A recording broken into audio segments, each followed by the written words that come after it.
रमेश एक multinational company में branch manager की नौकरी करता था। एक रोज़ रमेश को ऑफिस से घर जाने में देरी हो गई। सर्दियों के मौसम में दिन का समय जल्दी बीतता है और शाम होते ही ठंडी भी हो जाती है। रमेश ऑफिस से घर जाने के लिए निकला। रमेश घर के रास्ते पर चला जा रहा था, तभी उसे आवाज़ सुनाई दी, यहीं रुक जाओ। आवाज़ सुनकर रमेश वहीं ठहर गया और पीछे मुड़कर चारों तरफ देखने लग गया, लेकिन चारों तरफ कोई नहीं दिखाई दिया। रमेश को फिर से वही आवाज़ सुनाई दी, सामने देखो। जैसे ही रमेश ने सामने की तरफ देखा तो ज़मीन पर कुछ चमकती हुई चीज़ दिखाई दी। रमेश उसके पास गया और देखा तो यह कोई साधारण चीज़ नहीं थी, बल्कि एक चमकता हुआ बेशकीमती हीरा था। रमेश ने चमकते हीरो को अपने हाथ में लिया। हीरे की चमक देखकर रमेश की खुशी का कोई ठिकाना न रहा। रमेश इस बात से बिल्कुल अनजान था कि यह कोई साधारण नहीं, बल्कि एक मायावी हीरा है। अचानक मायावी हीरा, या जिसे हम भूतिया हीरा कहते हैं, में से आवाज़ आई, रमेश, तुम्हें और हीरे चाहिए तो इस ज़मीन को खोदो। यहाँ पर ज़मीन के नीचे बहुत सारे हीरे हैं। रमेश खुश हो गया और उसने खुशी खुशी मायावी हीरा को अपनी जेब में डाला और ज़मीन की खुदाई शुरू कर दी।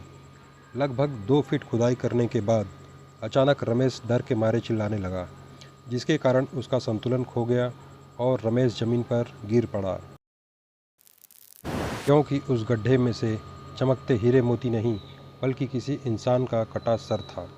तभी अचानक इंसान का कटा सर हवा में उड़ने लगा और बोला, डरो मत, मैं तुम्हें कोई हानि नहीं पहुंचाऊंगा।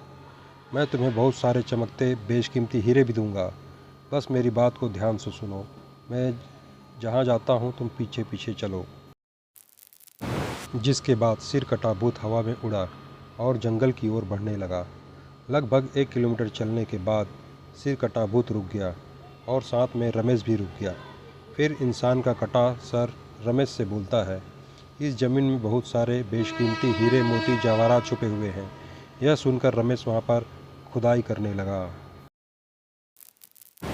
खुदाई करने के बाद गड्ढे में जो मिला उसको देखकर रमेश और भी डर गया, क्योंकि वहाँ हीरे नहीं, बल्कि सिर का कटा हुआ धड़ मिला।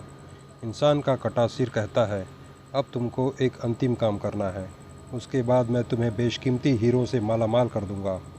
तुम्हें कहीं से भी 1 लोटा खून लाना होगा। रमेश ने कहा, 1 लोटा खून? पर मैं एक खून का लोटा कहाँ से लाऊंगा? इंसान का कटा सिर बोला, चलो मेरे साथ। वो डरावना चेहरा रमेश को साथ लेकर थोड़ी दूर गया, जहाँ उसे एक इंसान को जाते हुए दिखाई देता है। सिर कटा भूत बोला, उस इंसान की हत्या कर उसका खून ले आओ। रमेश डर गया और बोला, नहीं नहीं, यह मुझसे नहीं होगा। मैं किसी की हत्या नहीं कर सकता। सिर कटा भूत बोला, यदि तुमने मेरा कहा नहीं माना तो मैं तुम्हारी ज़िंदगी बर्बाद कर दूंगा। रमेश हाथ जोड़कर उस कटे सिर से कहता है, मुझे माफ़ कर दो। यदि मैं उस इंसान की हत्या कर दूंगा तो पुलिस मुझे सज़ा देगी और मेरी पूरी ज़िंदगी जेल की काल कोठरी में बीत जाएगी। कटा सिर कुछ तंत्र शक्तियों का उच्चारण करता है और एक छुरी और लोटा प्रकट हो जाता है। सिर कटा भूत गुस्से से बोला, यदि तुम मेरा कहा नहीं मानोगे तो मैं तुम्हारे साथ साथ तुम्हारे परिवार की भी मृत्यु कर दूंगा। मौत के डर से रमेश उस व्यक्ति की हत्या करके खून का लोटा भर कर ले आता है और इंसान के कटे हुए सिर के पास रख देता है, जिसको देखकर वो भूत बहुत खुश हुआ और रमेश से बोला, यह खून का लोटा मेरे धड़ के पर डाल दो।